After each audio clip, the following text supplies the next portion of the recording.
Hi everyone, good morning. তোমরা সবাই কেমন আছো? তো আজকে দেখো ঘুমটা খুব সকাল সকাল ভেঙে গেছে। আমি ভাবি যেদিন আমার ডিউটি থাকে না সেদিন ভাবি একটু লেট করে ঘুমের থেকে উঠবো, 8টা সাড়ে 8টা। বাট সেদিনকেই আমার ঘুমটা ওই 6টা সাড়ে 6টায় ভেঙে যায়, কেন আমি জানি না। আর যেদিন আমার ডিউটি থাকে সেদিন আমার একদম চোখ ছাড়ে না গাইস। মানে কি কষ্টে যে উঠি তোমাদেরকে কি বলবো। মানে এটা না আমার রেগুলার এটাই হয়ে যায়, আমি মানে বুঝতে পারি না কেন এটা আমার সাথে হয়। তো মাম্মা আর অরিন্দম এখনও ঘুমাচ্ছে, তাই ভাবলাম না ওদের আর ডিস্টার্ব করবো না। আমার কিছু কাচাকুচি বাকি আছে, সেগুলো সব জড়ো করে রেখে দিয়েছি। তো এই দেখো আমার মাম্মাম কত সুন্দরভাবে ঘুমাচ্ছে। আর কি বলো তো, আমাদের এখানে রেগুলার বৃষ্টি হয়ে যাচ্ছে। আর বৃষ্টি হওয়ার পরে এত বিচ্ছিরি গরম পড়ছে গাইস, আর থাকতে পারছি না। তো এই যে আমি এবার যাব কাচাকুচি করতে। আর আগামীকালও আমি অনেকটা কাচাকুচি করেছি। ছাদে মেলে দিয়েছি। 1 ঘন্টা পরে ওই যে আকাশ আমার উপরে প্রচুর হিংসা, আমি যদি ছাদে কিছু মেলে দিই সঙ্গে সঙ্গে মানে বৃষ্টি চলে আসে। তো সেইগুলো বারান্দাতে মেলে দিয়েছে। আজকেও কিছু কাচাকুচি করবো, কেননা মাম্মামেরটা তো রেগুলারই কাচতে হয়। যদি মাম্মাম টয়লেট করে এগুলো রেখে দিলে একটা গুমসু টাইপের গন্ধ হয়ে যায়।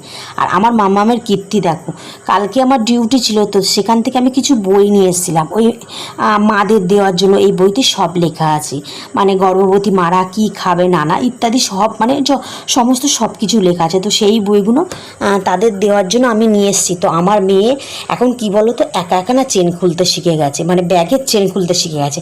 আগে সে চেনটা খুলতে পারতো না, ব্যাগটা যেমন ব্যাগ তেমন থাকতো, কিন্তু এখন না ওই একা একা চেন খুলে ব্যাগে কী আছে সব কিছু বার করতে শিখে গেছে। এই যে আগামীকাল এগুলো কেচেছি, একদম শুকায়নি।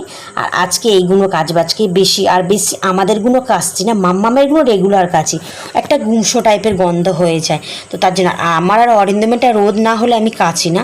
ওই কি করব, না হলে মাম্মামেরটা তো রেগুলারই কাচতে হবে গুমসো টাইপের। এই যাবো ছাদে এসে দেখি না আম পড়ে আছে, গাছে তো আম নেই, সেই মগ ডালে যে কটা আম আছে মানে ওইগুলো তো পাড়া যাচ্ছে না, সেই আমগুলোই রয়ে গেছে। আর নিচে আম একটা নেই, দেখো গাছে ফল নেই, তো পাখি সব খেয়ে চলে গেছে। কেস করবো কিন্তু, তাই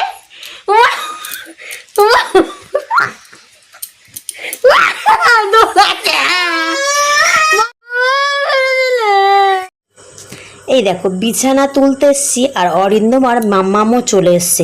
আমি রেগুলার বিছানা তুলতে আসবো, আর এই যে দুটো ব্যক্তি ঠিক আমার বিছানা তোলায় বাধা দেবে। ওই যে বিছানায় এসে নাচবে, এ করবে, আর ও নিয়ে আসবে, ও বলবে মাম্মাম সেটাই করবে। আজকে বাড়িতে আছি তাই ভাবলাম আজকে ধীরে সুস্থে কাজ করব। আর ভালো লাগে না গাইস, এত গরম পড়ছে না, মানে কি বলবো, আমি যেন নাজেহাল হয়ে যাচ্ছি। তো চলো এবারে রান্নাঘরে যাব, এরা ঝাঁপাড়ি করুক। তো চলে এসেছি রান্নাঘরে। আর আজকে কিন্তু রান্না করছি বাপের বাড়ি থেকে যে কুঁদরি শাক, মানে ঘেটকুল পাতাগুলো নিয়ে এসেছিলাম, কুঁদরি বলতে যাচ্ছিলাম, তো সেগুলো না ফ্রিজে রেখে দিয়েছিলাম যেহেতু ডিউটি ছিল বলে। আর এইগুলো কি বলো তো, একটু হাতে সময় নিয়ে রান্না করতে হয়, না হলে ভালো লাগে না। আর এগুলো কে কে পছন্দ করো অবশ্যই কিন্তু কমেন্টে জানিয়ে যেও। আমি সেই 5 বছর আগে খেয়েছি, আর আজকে আমি খাবার, আমি কিন্তু আগে ভালোবাসতাম না, এখন না মোটামুটি বেশ ভালো লাগে। আর কেমন হয়েছে ঘেটকুল রান্নাটা অবশ্যই কিন্তু বলবে। তো চলো রান্নাটা কেমন হয়েছে অবশ্যই কিন্তু কমেন্টে জানিয়ে দিও।